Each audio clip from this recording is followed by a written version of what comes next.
Hi, it's Sarah Jane from Access Your True Nature, and it's a scorcher here in Johannesburg, but I'm here in the pool with your Tuesday dose of body-mind medicine. And in the words of Friedrich Nietzsche, he says that one has to have chaos in oneself in order to give birth to a new dancing star. And I just love that on the new moon.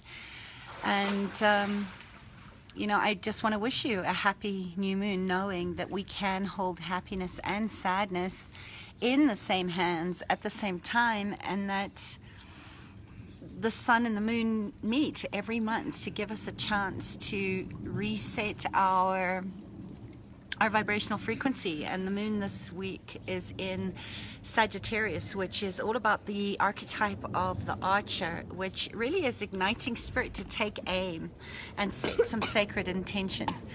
And one of the women actually pulled that card at the Sunday's gifted call, where we did the envisioning process in the red thread and the circle of women that were gathered there. Wow, I mean, it was just so powerful, and it just brought it home for me to just say how supported. My daughter's making a big noise here, but you know, there's so much chaos around right now, and the shadow is really being stirred up, where a lot of us are feeling like we're really being shaken to the core and tested. And I know I've been a little silent here for a while. My mother-in-law's moving house, and that in itself has stirred up a lot of chaos, of old stuff coming out of the closets, literally full of dust and layers of memory and emotions. And it's really brought a lot to the surface, where my husband is concerned with his mother, and also for my sanctuary, my home at the moment, which is having to open up to bring in old stuff, which I actually just want to throw away and give away, and my husband is not ready to do that yet. So, you know, that just space of where I've just come out of for 3 weeks of leading awakened women through gifted, through this envisioning process, which is both very personal, but it's also been very much rooted in how we as humans, as a tribe of women waking up all over the world in their gifts, are holding us this invitation for each one of us to hold our own piece of our red thread, and just to acknowledge that this is your responsibility, not the rest of the thread. And I'm just so grateful for all the mails that I've been receiving, where, you know, I've had some big challenges with communication over the last couple of weeks, and to just have been able to receive that connection from so many of you that have been on this journey with me, that have been in the Believers 7-day challenge, or working with me on a private level, to just hear you say that you feel like you're awake.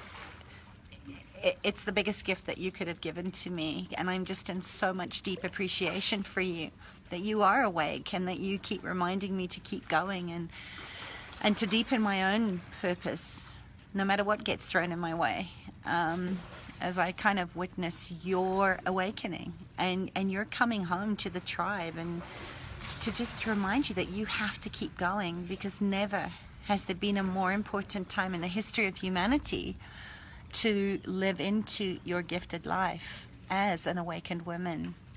And in that gifted circle on Sunday, again, we held space for a bigger container for the brave people that are standing together at Standing Rock in freezing cold temperatures, and they're holding vigil, they're standing in their truth, and they're making the conscious. They are bringing to the surface the stuff that can no longer be hidden up into the light, so that we can all do our own inner work and get really curious around contrasts of so many happenings. You know, we've just had Thanksgiving in our country. It's Freedom Day and Thanksgiving and Heritage Day, and there's just so much paradox, isn't there, around holidays that some celebrate, and yet there's a deep mourning for those over continents and all time and all history, where somebody has been conquered or had power over. So if you've have been on this journey with me for a while, There's my daughter. You know that you're a woman between worlds. You know that you're sensitive. You know that you're connected to accessing more of your true nature. And my invitation has always really been to look at how can we create a space of grace to hold these two things, these two contrasting polarized positions in this luminal space all at once. And that really is my invitation for you this Tuesday, to invite you to look at how can you hold gratitude and appreciation for everything, the good, the bad, the ugly, and everything good and purposeful and meaningful, while you're holding more of the truth of what's happening in history to Native Indigenous people around the world. The story of pilgrims, I know for Thanksgiving, is very much largely based, like Christmas and other holidays, in a myth that has been propagated and has continued to be distorted and profited and commercialized by the chosen few. Meanwhile, around America, around Africa, to this day, around different parts of the world, Thanksgiving was that site of the first Thanksgiving, where they were, celebrating the new Americas, but really was a midpoint of massacres, and how much you can relate to. And I bring that home to Africa, to the continent of Africa, where in colonization, many indigenous cultures were massacred. They were controlled, they were enslaved. And I think it's so important to really seek out history. I can't tell you what it looks like from anything other than my own experience of being in that generational and ancestral trauma and the influence of that on my life today. I come from a Russian, Irish, Jewish lineage that ended up in Africa. My great-grandfather ended up here after the World War to heal his lungs from mustard poisoning. So what I would love for you to do is just invite you into your own inquiry, to ask you to, educate yourself. Ask questions, get curious, and discover for yourself where you landed up and where you fit into this new world. And, on this new moon in Sagittarius, which is really all about that archer, that archetype of truth-telling, perhaps you can do a simple ritual tonight on the new moon of lighting a candle as your divine spark for all humanity that is suffering still under racism and misogyny or oppression, or just so much that there's always harvest in that. And there's also times of deep mourning in a space of grace. And ask, how can I hold two things at once and everything in between as only you can? I mean, I'm sitting in a pool with water and knowing that there are animals that are dying of drought right now. So how can you sort of hold those two contrasts and ask, what does the universe ask of you to be in this moment? Who are you becoming right now because you're here making history? Someone asked me yesterday what my work is really about, and if I'm really truthful with myself, it is about getting really down to the root cause of healing trauma, of what causes us to fracture and splinter and separate from the collective of love, from the whole that's built on gratitude and love and grace and faith. And that's my purpose, to be that light shiner for other people to tap into their light, because you can't be conscious without unification and without eyes on us to see our own light. We can't have the consciousness without the unity. And I think we're going to be increasingly asked to straddle both these worlds as borderlands, as women that are traveling beyond worlds that exist right now of contrast and paradox, and the veils that are getting really, really thin from a place of inquiry, not from wrongness, not from judgments, but from really speaking the truth, that we need to be taken out of the framework that we're in the shaking, in the chaos of the old ways breaking down, so that we can create a beautiful new unity of sovereignty and consciousness. And we need each other. We need to be conscious of history to do that.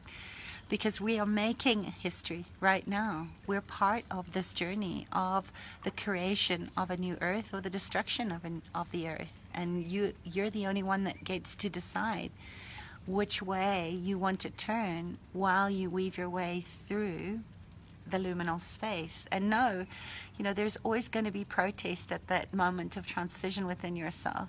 And within the whole as well, with the external world that is the reflection of what we're going through. And, just look at women that are laboring in babies. Just as the baby's crowning, they want to give up, they want to die. In that pain of labor, they want to stop. And those deeply invested in that story of separation will do everything they possibly can to not push that baby out into the world, because they want to stay in the old stories. And because of that, we will rise. We are rising. Women are gathering, and we're rising in this new unity. So what if you could support yourself and stand for the feminine? Light a candle tonight as the new moon shines out into your part of the world, into the universe, for that indigenous part of you, that wild woman that knows that you're part of history in the making, that you're part of humanity as your tribe. Because this is the only planet we have. This is our starship. There is nowhere else for us. And we have to go into the stewardship and the guardianship. So get curious about who lived on the land before you that you are on right now, and could you have honoring and reverence for those that came before you, that inhabited the earth that you are on now?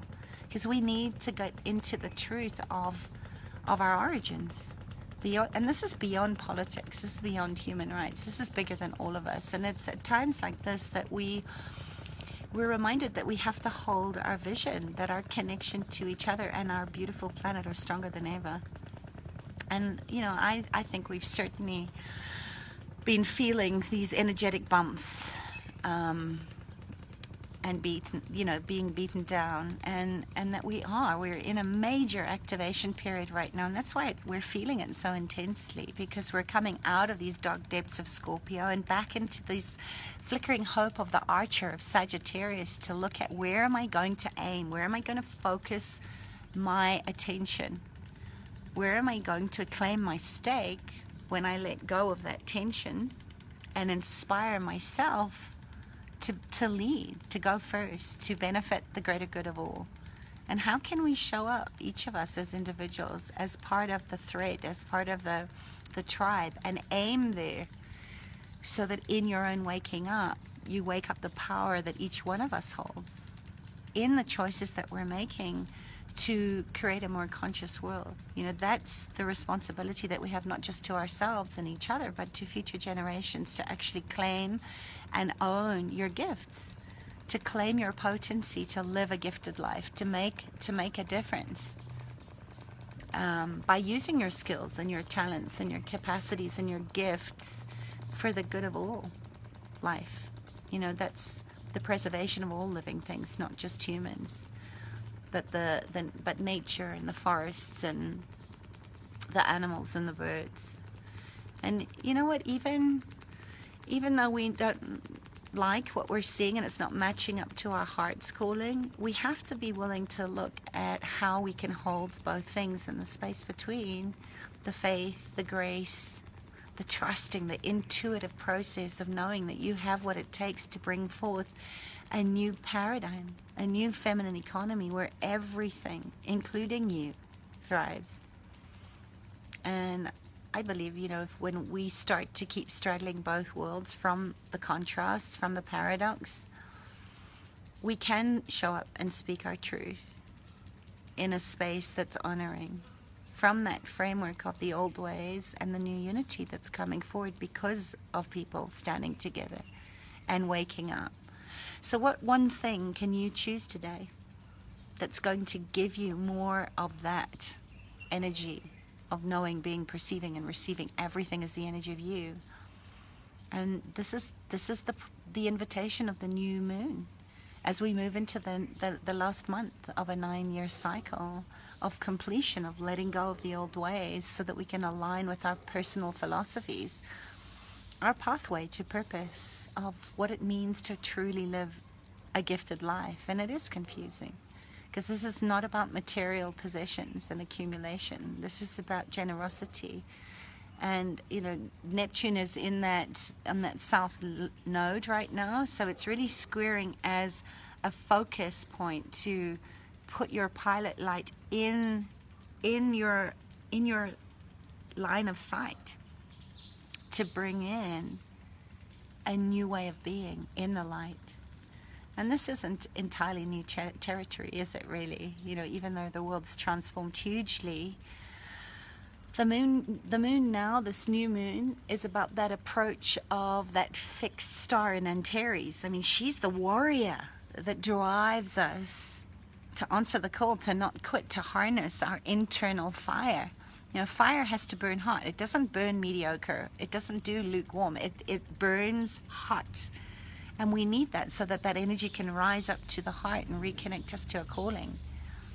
You know, just proving again that you were born for this. You were born in this physical form because you chose to be part of history in the making right now.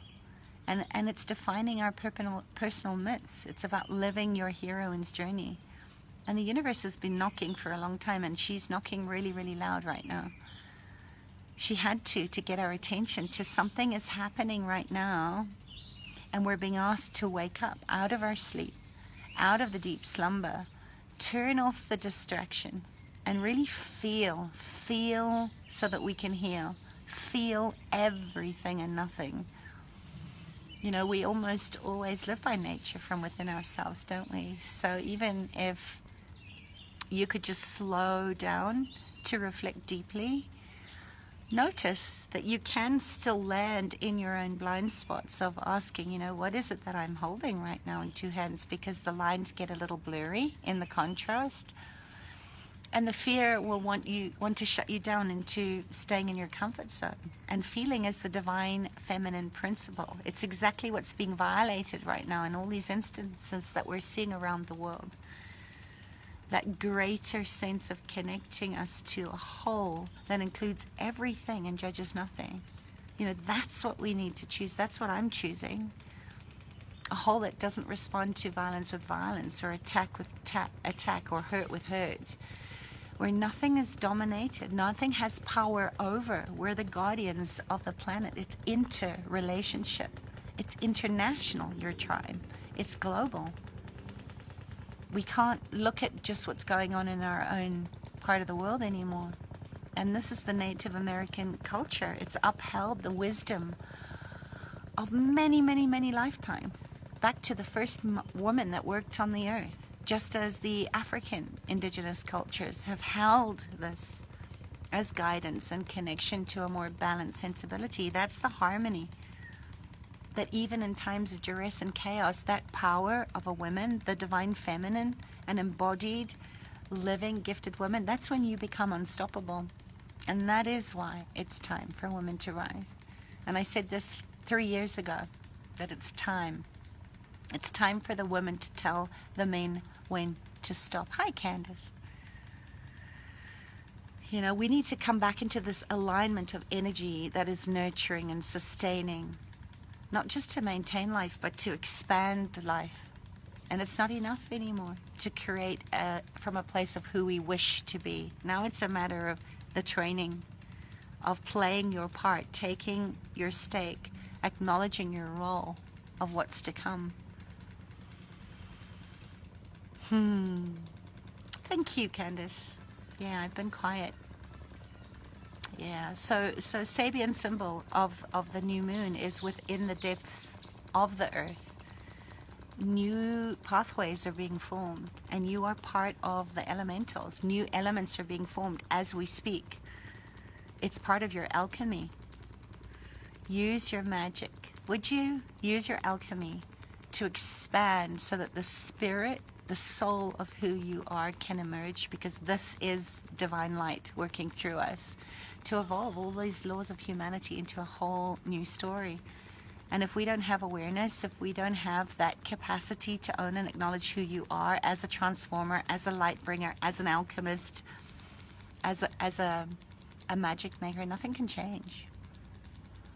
So would you be willing to use the new moon in Sagittarius? Use your archery skills as you pull back on that tension of your bow. Feel the tension and look at how you can narrow your focus to direct your energy into playing your part as a gifted, incredibly aligned woman, and set that intention today as you go and walk upon the land of your part of the world that you're living in, and honor the dead that lived before you on that land. That's the weaver, that's the dream maker. And if you're interested, I will be opening up the Gifted Life Project. It's going to be an amazing closed mastermind group for intuitive, sensitive, gifted women like you that are on a mission to upgrade your life, your money flows, your services for 2017 and beyond. And it's for you.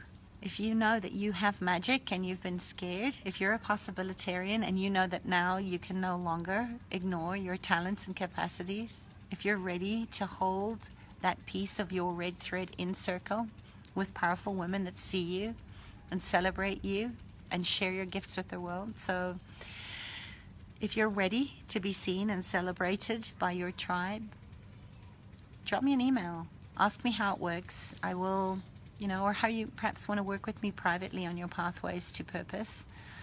I'm here to support you and show you your light. And if you don't know me, if you're kind of jumping on this and you've never heard of me before, I've opened up some limited spaces for clarity, breakthrough sessions, so that you can really start 2017 in a powerful way, knowing where you're going in this one energy of the rooster next year. The rooster's medicine is about saying cockle-doodle-doo, wake up, and having the knowledge and the power to know when to respond, right? It's not just about waking up, it's the right time to wake up, and now is the time. So if you're maybe just looking for your personal prescription, your map, your system that's unique to you, that's going to get you to be out there sharing your gifts with the world as only you can, and you're wondering what that looks like, book a clarity session with me. Let's do this thing, because we can't do it alone. We need people to support us, and I will be sending out the mastermind details for the Gifted Life Project in the next couple of days. And we're only starting in February, so you're going to have the whole of December and January to really see out 2016, end what needs to be ended, start inviting in the new energies. And I'll be doing some more of this on Facebook as we sort of go into December and into the last month of the year in Sagittarius, to really fine-tune your archery skills and focus on where you need to direct your energy. So if any of that interests you, go to accessyourtruenature.com, book a clarity session, email me, keep posting in the group, tell me what you need, tell me what part is the part that you feel like you need more support in. Let me know how I can support you. It would be my honor. And I just want to thank you for being part of my tribe, for being part of this journey with me. We're walking by my side as only a soul sister can do. And for just reminding me, as I remind you, that you've got this. You've got this. And you don't have to do it on your own. So have a beautiful rest of your day wherever you are. Know that you're loved. And just remember, the world's not waiting for someone like you. The world's waiting for you and what only you can bring to the world. So go and be amazing, because you are. And let me know what you need. And as you go forward into this energy of the new moon, I want you to just look at that as your choice that creates your reality today. It's Tuesday, and that's what Tuesdays are about. What am I willing to choose today that I can move between worlds, from the old 3D template to the new 5D reality, being you in your true nature, that's going to give you more space to expand and share your gifts with the world. Love you guys. Have a beautiful rest of your day, and happy new moon energies to all of you. Mwah.